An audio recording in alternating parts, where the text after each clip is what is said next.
We have Fallen Down the Chimney, and we are now live, of course, with author John McNee, who has joined us here today from all the way across the pond. And you're currently in Scotland, correct? That's correct, yeah, in Glasgow. It's probably looking very much the same outside your window it is in mine here in Ontario, Canada, which is to say very grey and murky. Yeah, very, very, very grey and murky. That's not unusual for Glasgow, though. That could be any time of year. Exactly. Yeah, I guess that's why you drink so much tea. I know I've got my tea here as well. So. That's right, yeah. So it's a good setting for talking about all things Christmas and Santa Claus. Mm-hmm. So no, I really appreciate this, John, because I absolutely loved reading this book. I'm going to grab it over here because it's pretty far away because it's really important that people know what we're talking about. So Hail Santa. When I read this book, John, it was such an extreme Christmas, the way that we've never really experienced Christmas before. When I read this, it's so over the top, exciting, gory, bloody, and there's some, true splatterpunk fashion. There's some great social commentary in here as well. But maybe my first question to ask, and the first question that came to mind as I was reading this, is I kind of wish I had like a figurine of Santa Claus, because I want to hold him up here and say, John, I want you to point to Santa Claus and show me where he hurt you. Well, no, it's I was never hurt by Santa. If anything, the opposite. I loved Santa Claus. It's like I thought it was, and I really believed as well. There's I think that's key. I think a little bit later than a lot of other children would. And I suppose if I was hurt at all or damaged, it was discovering that he wasn't everything that I thought he was. And I think maybe that feeds into this book a little bit, and that the children are similarly betrayed. Well, not similarly, but they are betrayed in a certain way, in that everything that they believe is not what it actually appears to be. Yeah. Very cool. And whose idea was it to come up with kind of a Canadianized version of the story, and how that all transpired and what the differences are?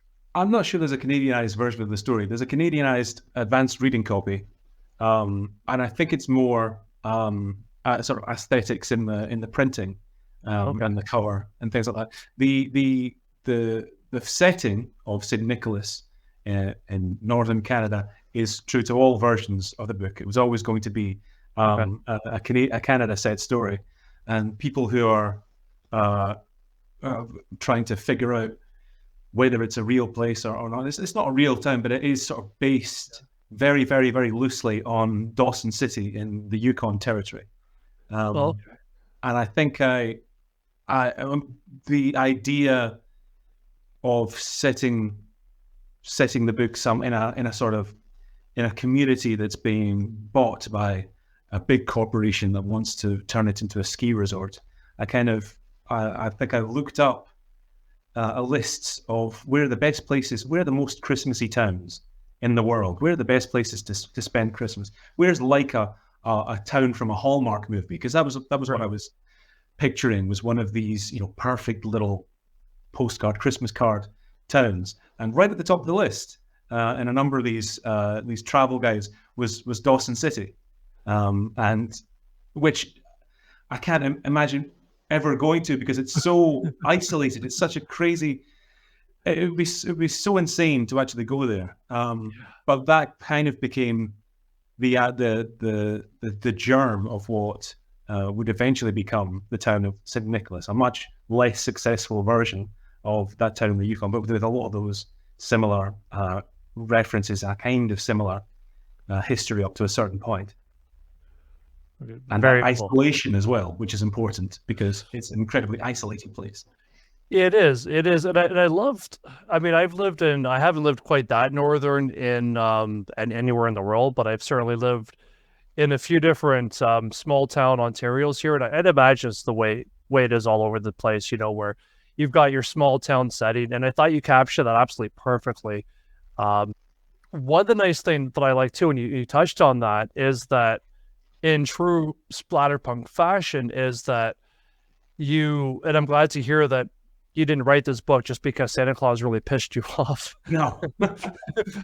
which is great. How important do you think it is to, the culture of splatterpunk, as well as you know, what factors at the heart of the story by having that social commentary in there as far as commercialism and that commercialism aspect of Christmas. I think it just sort of comes through organically in a Christmas story, in a Christmas horror story. When you're trying to write about Christmas and what it is and what it means to different people, especially in a community like this, when you've got all these different kinds of characters that come together, because in the context of the story, you've got the folk who've lived in St. Nicholas all their lives, and then you've got the corporation, which is turning it into rebranding it as Coldwell Slopes Ski Resort and Holiday Park.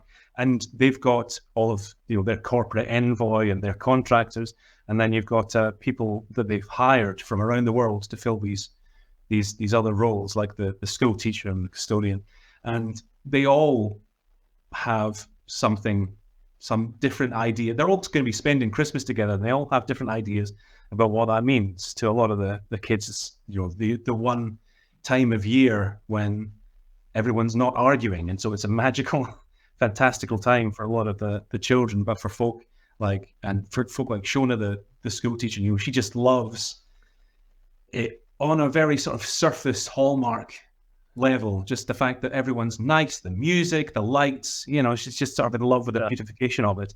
And then Curtis, the school custodian, who just does not like it at all because he's separated from his family. He's worked retail. He's never really had a very good Christmas. And then you get characters like, Will, whose mother died at Christmas. One version of the story, she went so mad that she left the house and just wandered out into the snow and was lost in the blizzard. And there's the other version, which he believes, which is that Santa Claus murdered his mother. And so when you have all these sort of different perspectives, then it ends up in a big mixing pot. And there's the story of the overarching story of what's happening to the town itself. That throws up all these different conflicts. I think when you're writing a horror story, not necessarily splatterpunk, but I like a story that works, that's interesting on its own without any horror element. And in St. Nicholas, when we come into the story, there's already drama happening. There's already conflict because of this town losing its identity, and the people who think that's no bad thing, and the people who think it's terrible, and the commercialization of Christmas versus, the priest in the first chapter who resents the fact that nobody really treats Christmas for what it is and its origins, and the origins that he understands about the town, which nobody else does. So when you have, I think when you're, especially when you're writing a novel, it's good to have a setting where everything's not perfect. Everything's and the horror comes in and screws everything up. It's good to have characters who are already in conflict and can have different points of view, and so they're engaging on their own. And then you just take it to the next level by having blood and guts and entrails flying up the walls and stuff. That's what I think. And that's why I've always liked splatterpunk, because it was always about something a bit more than just a monster comes to suburbia and upsets these people's happy little lives. There's always sort of more to get your teeth into. Yeah, no, 100%. And I love the fact too, like there really is. I mean, I always hate it's such a cliche expression to say there's something for everyone, because I walk by a church and it literally says, "Come on in, there's something for everyone." And I'm like, well, is there really? Yeah. I'm not so sure about that. You could draw your own images of who that might not be for.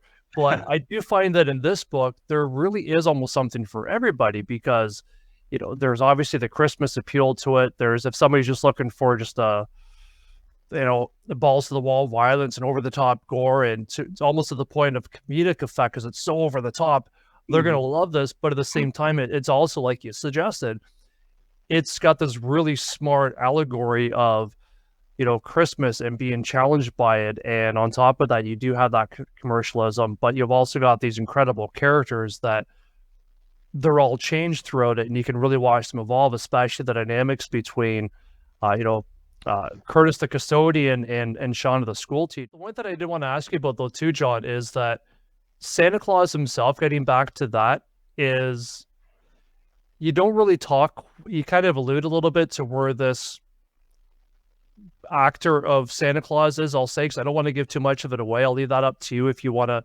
maybe describe him in more details than that. But the image of Santa Claus that you have here, which we're never quite sure where he actually comes from, what mythos did you maybe tap into with that? And was there any kind of research that you did, or maybe ready-made knowledge you already have for that particular backdrop for Santa Claus that inspired you to depict Santa Claus in the way that you did? Well, his origin is sort of deliberately vague, although people can draw their own conclusions. There's sort of a few little nuggets about that people can use to build a sort of sense of an idea of where he's come from. But the origin of where I started in developing this character and this story itself, I never set out to write a book. It wasn't my original intention to write a book about Santa Claus or even a Christmas horror story. The original conception was I wanted to write a SLENDERMAN story because I love SLENDERMAN. He's like one of my certainly my favorite monster. I think the last 20 years. It was a fantastically creepy creation, and I know there have been plenty of books, and there's even been a film, and I never saw the film. I saw the trailer, and I read a synopsis, and I read about people that were really disappointed in it, and it kind of bugged me because I was thinking, well, they've got wrong the idea of what SLENDERMAN is, and if they've done this and they've done that, they're just sort of bugging me over the course of an evening. I was thinking, well, how would you write a good SLENDERMAN story? And I mean, they set it up with a bunch of teenagers getting involved with SLENDERMAN, and I was thinking, well, see, it wouldn't be teenagers. Maybe they would be sort of secondary characters who would come into it, but it would start with actual children, because that's in the mythos is children are the ones who are guided into the woods by SLENDERMAN, and he promises them all kinds of things. And I was kind of thinking about, well, how would I do a knockoff SLENDERMAN story, and what creature could I create that everyone's not going to come back on me and say, well, that's just a rip-off of SLENDERMAN. It's not even that. It just sort of occurred to me, well, who's capable of doing all these things? Who's capable of winning over children and convincing them to do anything he wants, in even terrible things, and promise them the world and all this? And it just occurred to me, well, Santa Claus. And the thing about Santa Claus is that we tell children that he's real. We tell children that monsters aren't real, and they're free to believe in God or not, for the most part. Depends where you're raised. Sure. And the fairies aren't real, and monsters aren't real. All this other stuff that they're told about is not real. The one thing that is real is Santa Claus. We're very, very clear about that, and we even provide evidence. There's right. They wake up in the morning and there's all these toys and stuff that they send letters to Santa Claus, and they get toys in return. They put out milk and cookies or mince pies, and in the morning the cookies are always eaten, and crumbs left. And like we did, we would leave carrots on the front step for the reindeer, and even the carrots would be eaten. So absolutely convinced you would be as a kid. I certainly was. Oh, me too. And then they tell you that everything else is fake. All the other sort of superstitions and stuff is all just made up. The tooth fairy is not real, but Santa Claus is, and they continue to tell you this for years. And so, if Santa Claus suddenly shows up to you as a 8-year-old or a 9-year-old and says, "Yeah, here I am in the flesh, and you're going to get everything that I promised you and much more. You just have to do this little thing." Just go to all you got to do is just go to this house and kill this person, or or leave a window open for me, or like turn off the electricity, pull out the fuses, sabotage this person's car, and then he's an evil entity dressed up in the clothing of Santa Claus, who has an army of children around him. And in this story, he takes it a step further, because once he's got them, he can actually start changing them sort of more psychologically and physically as well, and they can become more than his soldiers. They can become little versions almost of him. Yeah. So that's where the idea came from. And the rest is really the fact that he's able to utilize images and associations with almost like psychic magic, just turn all of the imagery and associations of Christmas to his advantage. But the question of who's actually behind the cloak, the creature that's doing all this, is deliberately left. That would have required about 6 books to go into all that sort of stuff. So the main thing is the disguise that he wears. Yeah, and I love that too. The the smoke and mirrors and the manipulation, that things are really not at all what they seem. Not just for the bigger picture of the horror that's unfolding here, but also all the details and the characters, and it's almost starts to have a real conspiracy theory of, you're looking at the guy sitting at the bar beside you and you're like, is he going to be the next person that's going to be unhinged and start killing everybody? And I mean, I would love there to be some fan art with this stuff too, because some of the concepts that you talk about, and that's described in this, like you said, like I almost kind of envision almost some sort of, Last of Us mutated zombie creatures that are being manifested by the spirit of Santa Claus in this case. Yeah. I'm like, man, please tell me there's some artwork or fan art out there somewhere, because this would be just awesome. That would be cool, yeah. That'd be really cool. And speaking of that kind of over-the-top stuff too, John, you open up with a pretty violent scene that, I mean, people are going to find about pretty soon. I'm obviously not going to give too much of it away, but it involves a classroom full of these beautiful, innocent, cheery children gathered around the priest for story time, an alcoholic priest, I might add, and it doesn't end well. I'll just leave it at that. But that's actually probably the tamest scene that you have in there of somebody expiring. And then it just kind of goes up in the ante. It's almost like you're saying, I can do better than that throughout the book. So as you know, we get more bloodshed and things become more of a scale on that. How much fun was it to keep going through the story and kind of up in the ante on, what kind of hell you could unleash on some of these poor individuals as far as the gore factor goes? And did that take a lot of revisions for you where you're like, no, I can do much better than that? Let's, kind of put another layer on that. Like, did it take a lot of bad dreams? How did that come about as far as getting that finalized for you?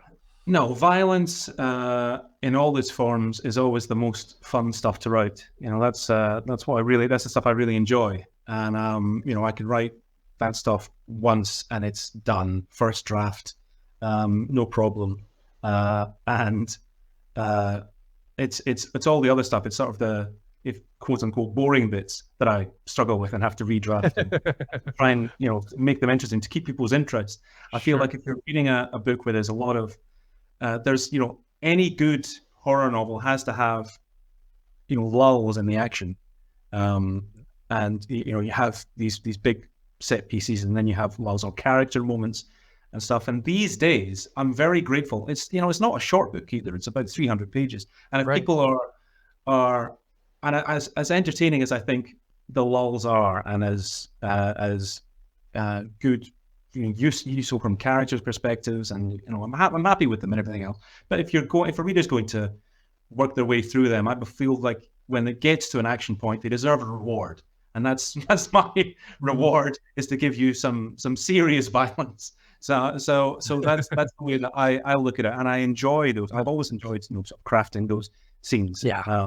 So it's no problem for me at all. It's like I say, it's the other stuff that I have difficulty with, and I think as well. I mean, there's a lot of people there's a lot of people who die in this book, and I started running out of characters towards the end because it's a small town, and there were several people that I could have just sort of invented a placeholder character to put into a scene when I had a sort of a nasty death, and I was like, nah, that's not going to work. It's got to be someone that's already been introduced, that's had dialogue, and as much as it pains me, because I feel like they've made it this far, they could just make the end, but no, I think if for it to have impact, they've got to go. So sleigh ride's over.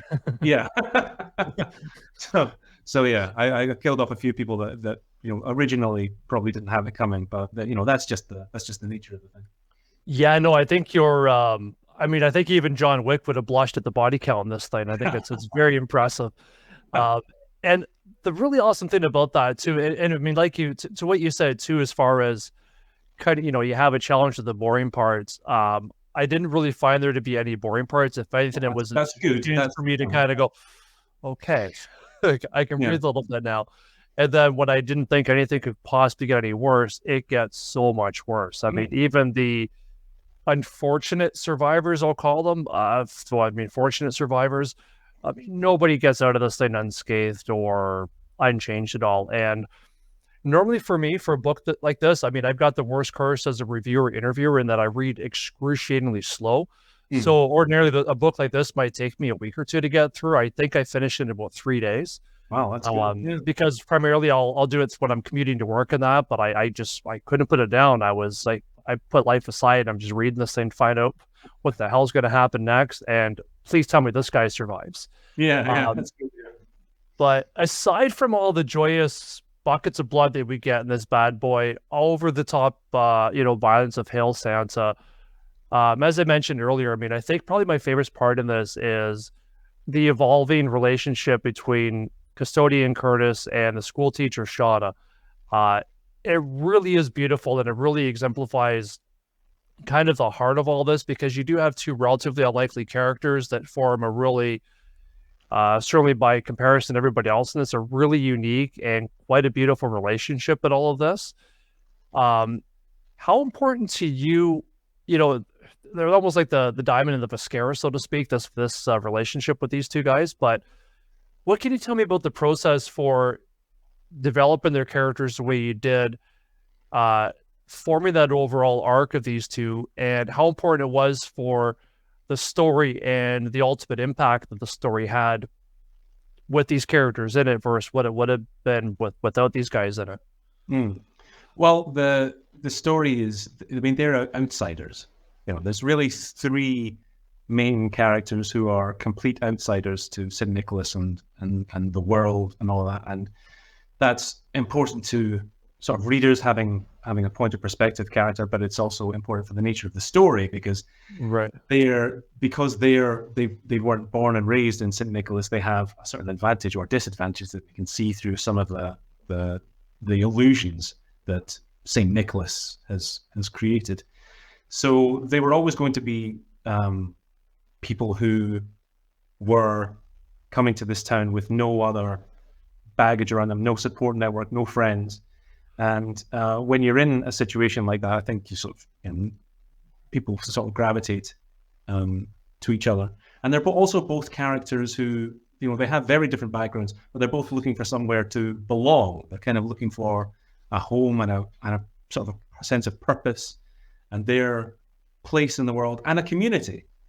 And the town of St. Nicholas, has potential to provide that for them, or it seems like it might, up until the 23rd of December, when everything starts going horribly wrong and blood gets sort of splashed up the walls and everything like that. So naturally they turn towards each other. But even before the supernatural element is revealed, they just sort of, and I sort of like the I think in a place like that, it just sort of makes sense that they would kind of gravitate towards each other. But they are a bit of an unlikely pairing, with the world the world of St. Nicholas against them. And I think that's kind of what makes it fun and makes their interplay, and because they have such different perspectives, but they are both at the same time decent, good people. So right. And who are just sort of unfortunately caught up in all this. And I don't usually write about decent, good people. I think every my first book, Prince of Nightmares, I got many of the reviews, even the 5-star reviews, talked about how unlikable most of the characters were, by design, because I don't typically find good people interesting to write about. So it's very, very rare for me to make, never mind one, but 2 of them really the features of the star players of a book. But the rest is just sort of came together from having these 2 people that I wanted to be sort of stuck in the wrong place at the wrong time, trying to make the best of it, and sort of doing their best to muddle through. And that's, I don't know what more I can say about it than that. It's like the rest is just sort of organic.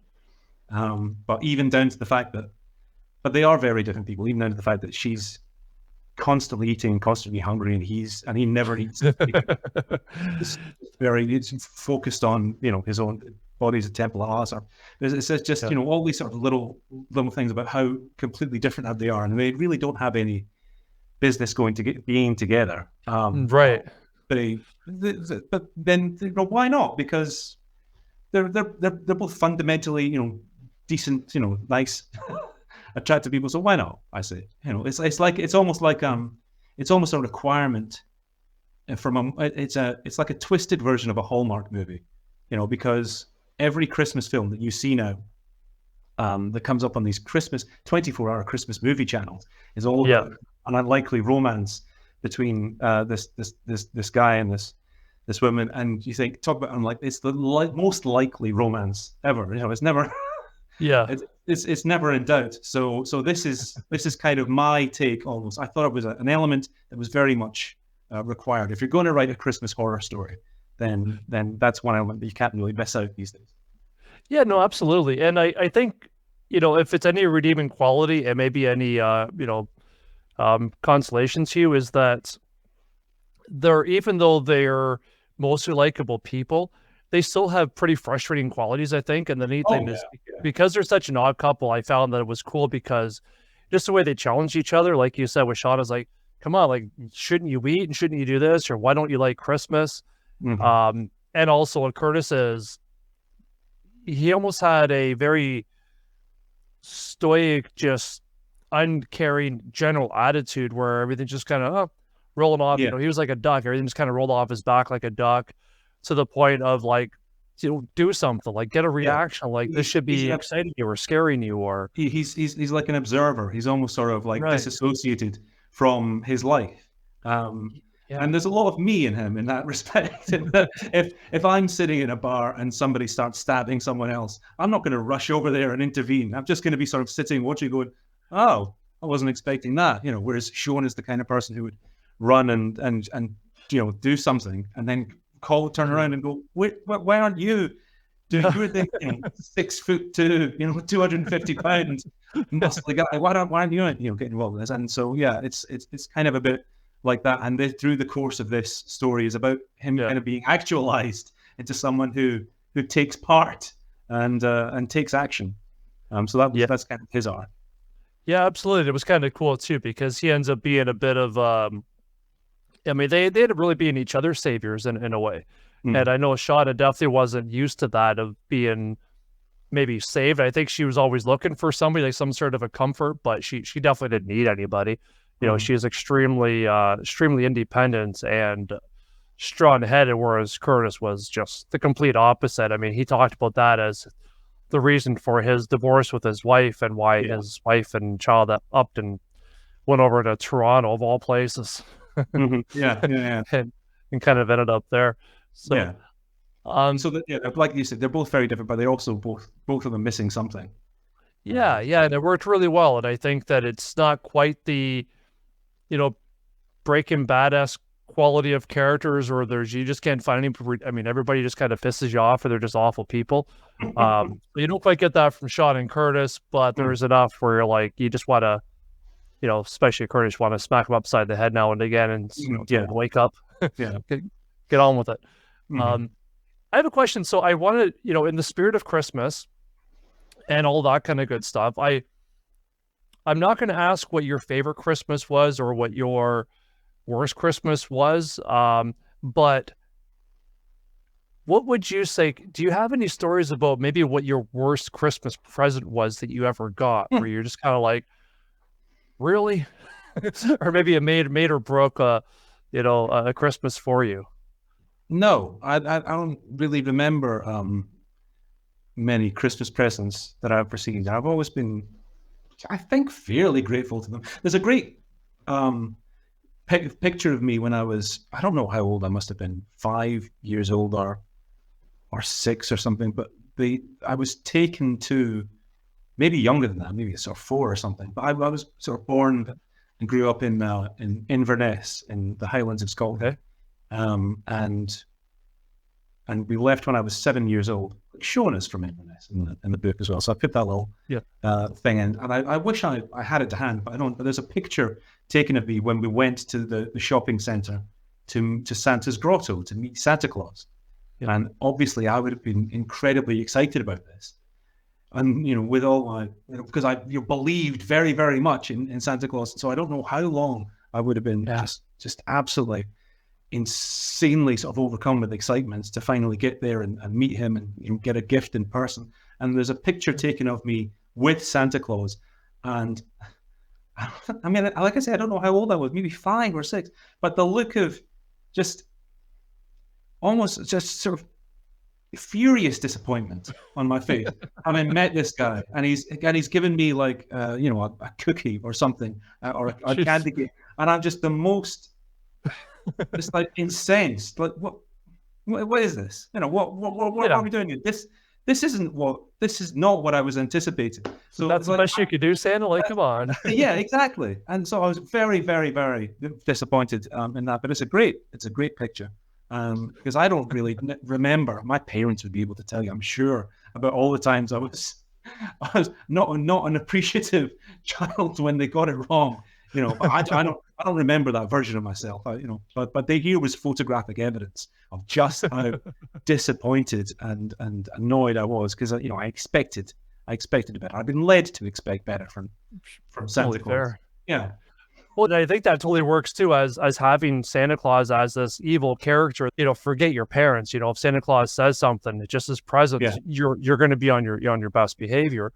Or you're absolutely terrified or excited to be there. So it's really cool that you've got sort of that, in between stage where you're just, Santa Claus, like, I'm going to throw some coal at you here. And it's, you're just angry at him.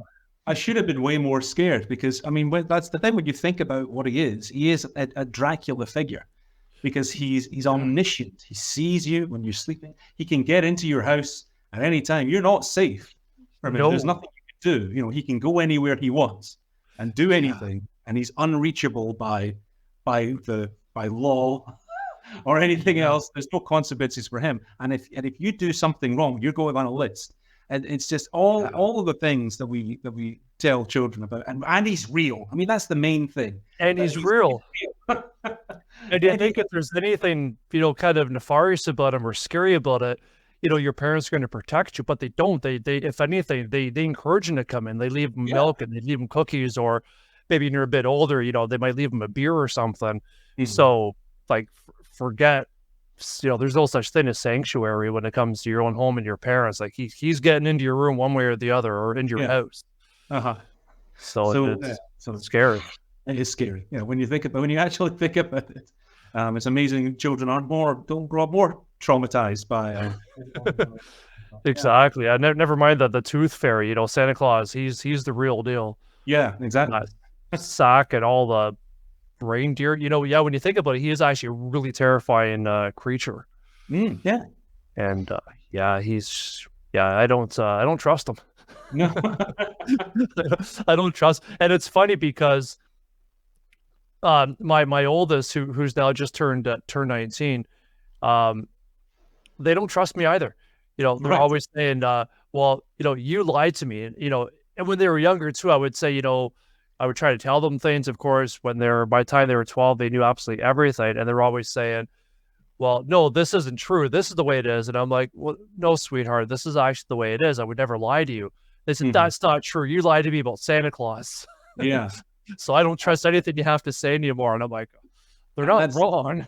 Yeah, and that kind of comes through in the story as well, where it's a community that's under a lot of pressure. And it's so the relationship that a lot of the children have with their parents is not particularly great. They're already disillusioned at a young age how their parents behave and how how constantly fighting and how they are towards them, and so Santa Claus is, as well as being powerful, is kind of a beneficent sort of character in their life, some almost like a surrogate father that they can turn to and more than a father, like a God, because you can pray to God all you want and he won't answer your prayers. But if you send a letter to Santa, you know you're going to get what you ask for. That's how powerful he is. So I would Absolutely. bother with anything else. And if he promises you, a fantastic existence, and everything that you've ever dreamed of, then why would you not? Why would you doubt him? There's no reason. And I love too that you depict him so perfectly in the way that he's brought up through a culture. Certainly not, when I say culture, obviously I'm not talking about, the Disney stuff like Frosty the Snowman or any of that kind of, happy ending mishmash kind of stuff. But the fact that, and you mentioned, I thought perfectly that he's almost like a sort of a vampire, a Dracula, where he's got this, beautiful, highly effective, seductive quality to him. Mm-hmm. But then he also has this sort of innate evil that whether or not he's leading you to goodness or darkness, you're going to follow him no matter what. And certainly the children get into that. And they, like you said, they put him up on this pedestal of this seductor, but almost like a parental sort of figure, where in your story, they quite literally suckle him for the eggnog that they get off of him, which was just, especially when you talk a little bit more, when the veil between the illusions sort of gets a little bit thin and it kind of starts to glitch out a little bit and you get little glimpses of what's really there. It's just powerful images. That's a gift in itself, and a curse, really. That stuck with me. In the early days of writing or forming the idea, there was a thought that I might, keep him at arm's length, just a constantly hidden figure. Like you would have these children running around doing terrible things, and maybe another servant or two of Saint Nicholas, but that he would just be a shadowy figure in the background, just hidden from everything until the final reveal. But I decided to do away with that and have him appear much earlier and sort of fairly frequently in his existing guise. That's how we would sort of recognize him, because and visiting people in their dreams as well and that kind of stuff, as the holly jolly Santa Claus figure that we all know. Because I really like villains that can have conversations. I like there was a lot of that in Prince of Nightmares as well, and I like villains who are a bit seductive and talks to people and can sort of coach them into seeing things from their perspective, and how they're not really terrible. They're just sort of doing things because they have to, or because they deserve to, or because this was the deal that I got here, so this is just how it has to be.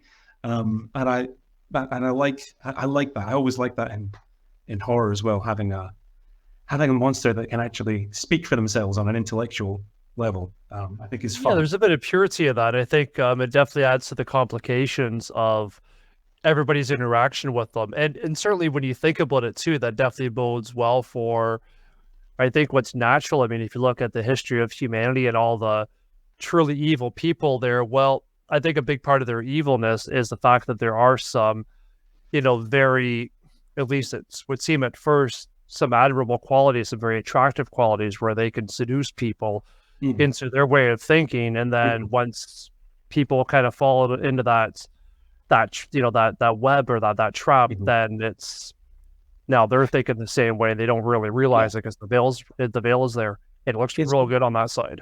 It's not for nothing that the book's called Hail Santa. It's a pun, obviously. It's a good title that's already out there on T-shirts and Christmas jumpers and all the rest. So why not take advantage of it? Because I noticed that no one had written the book yet, no one had made a movie yet. I thought, well, I'll claim the title if no one else is going to. But it's also he is effectively the devil. He plays Satan in the Bible is a seductive character that comes in many different forms, but is always sort of trying to tempt people to do things. He doesn't go around stabbing people. He doesn't go around, that's not who Satan is. He's a seductor. Right. So that's what Santa is in this. He tempts people towards the darkness, but he has a very jolly face while doing it. It's like the Joker, if you can't laugh while you're doing it, then he's just not. He shouldn't be Santa Claus. He's not in the right line of work. Yeah, exactly. Now, are there, John, are there any sequels to this? Because I could absolutely see the way that you how do I put this without spoilers? So I think for a lot of great fiction is that no matter how neatly tied the bow at the end of the story might be, you can certainly imagine how there might be a continuation to such a story. I'm trying to use my words really carefully because I don't want to give any spoilers here. But are there any sequels or any continuation of this story, or maybe even within this universe, that you might have in mind that we can look forward to? No pressure. I don't think so. I've sort of thought, I've thought about it a few times about how you would continue the story, and I don't think I left a few things dangling that you could probably grasp onto and take somewhere. But I'm kind of happy with where I left all the characters and those who are still alive then. And I'm sort of, and I think what most people would assume how things would continue from that point. I genuinely don't really want to deviate from that. I think that's pretty much how things would be, moving forward. But like I say, I have thought about it recently, so maybe there is something. But no, nothing's really struck me that I would want to sink my teeth into and tackle. And I certainly wouldn't want to. As for the same universe, I don't know. It seems unnecessary. The universe of Hail Santa is so small. Really, it would have to return to the same town and be called Hail Santa 2 or whatever we would call it. But, so that's my feelings at the moment. Anyway, and I've got lots of other ideas for lots of other stories that I'd like to write. Anyway, absolutely, yeah. And I'd love to see what you could do with the Easter Bunny. Oh, sure. There's another one gets into your home, he hides stuff on you. Yeah, we never had the Easter Bunny in my family in the same way. So Easter's not as big for me. It maybe doesn't have that quite as psychological a connection.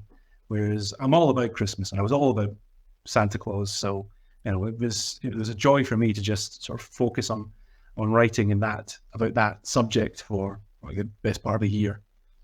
Cool. And the beautiful part about this book too is that obviously it's got a Christmas theme to it, but it's a great book that you can read any time of the year, be it Halloween, be it just any time at all, to keep those that spirit alive, the spirit of Santa Claus alive. So it's fantastic. It really is a gift that can give all year round.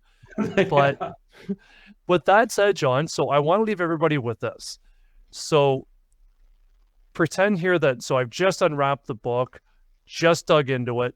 What are you most hoping that people take away with them at the end of the book, whether it's Christmas, whether it's Halloween, or whether it's just a fantastic way to spend a few days in the wonderful world that you've created for us?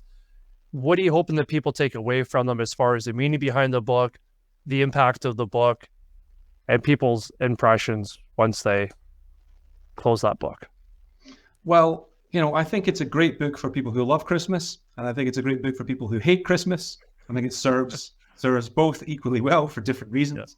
But what I really wanted to achieve from it, I think there's a lot of, I've noticed in horror fiction a lot the last few years, and I may even be guilty of it myself, right? With Prince of Nightmares, my first book, and then it's about, a widower. There's a lot of themes of grief, not huge, massive, sort of plunging depths of sadness and stuff. But horror fiction at the moment is preoccupied with tragedy and loss and trauma. I think everything's about trauma, and people love that. I know that I see a lot of chatter in the various book groups on Facebook and things. People saying, "Recommend me a book that's going to leave me utterly destroyed and in tears." Right. That's what people want. And, who am I to say that they shouldn't have that? Go out and find it. There's plenty of it. But really what I wanted to do with this book was produce something fun.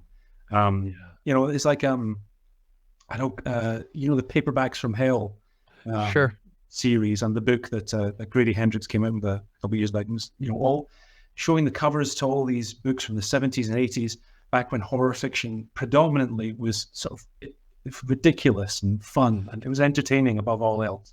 And so, there's all kinds of things. It's like a big Christmas stocking, Hail Santa. It's got all sorts of different things, relationships and monsters and and social commentary and various others. Above all else, I just want it to be fun. I want people to have a big entertaining experience. Maybe overstuffed, like Christmas is. Like you overindulge, and maybe that some people will feel that way as well. I don't know, but generally, I want it to be sort of an uplift, as horrifying as it is, and hopefully it is. I want it to be kind of an enjoyable experience that they get an actual buzz out of, and they want to do. And when they finish, they want to go right. Oh, right! I'm going to make this a tradition. I'm going to come back and read this again this time next year. No, absolutely. Well, consider the snow globe of my head officially rattled. So no, it's fantastic, and you definitely nailed it on all of those counts as well. I mean, right from the top all the way down to the bottom of the stocking. Yeah, you definitely mission accomplished and all that, John. It was so much fun to read this. It was almost like an amusement park ride for me in a sense, where you get on this toboggan at the top of the hill. You kind of think you know what you're going to get, but you have no idea until you get to the bottom of the hill, and then you're like, that was freaking awesome. I thought I was going to die a few times. I really wanted to look away a few times, but my eyes were so bloody wide open. I had no choice. I'm leaning right into it all, and I need to go back up to the top and let's do it all again. Bells jingling, bells falling off, bells exploding, whatever. Let's just do this ride again. So it was a very fun ride, and I really enjoyed it. That's good. That's what I was hoping for. You gave me you put the spirit back in my Christmas again. Thank you. Excellent. All right. Awesome. Thank you so much, John. And what's the best way for people to follow you, by the way? Well, I'm all over the place. You can find me on just about every social media. I just recently started on TikTok. Okay. I'm not afraid of that, just because all the kids are on it these days. I'm on there now. But you can also find me at my website, johnmcnee.com, and you can get if you sign up to my newsletter, you can get a free copy of John McNee's Splatter Party, which is my most extreme collection of short horror stories. You can get a free copy of that just by signing up. So I would encourage everyone to go there. Merry Christmas, everybody. Yeah. That is fantastic. So thank you very much, John. And for everybody who watched this, thank you guys for tuning in. Really look forward to hear what you guys think of this book, to see if you find it as much fun and gory and everything else that Christmas should be. And of course, I'll leave a link down below too, so you can grab a copy of this book for yourself. Makes a great gift for people you love, people you hate, everything in between. So yeah, I think this should take the place of Cold this year for Christmas. Definitely, yeah. For all the naughty people out there. Awesome. Thank you again very much. I really appreciate your time, my friend. Nope, thank you. And Merry Christmas. As I'm saying on all my Christmas cards now, reject God, hail Santa. Amen.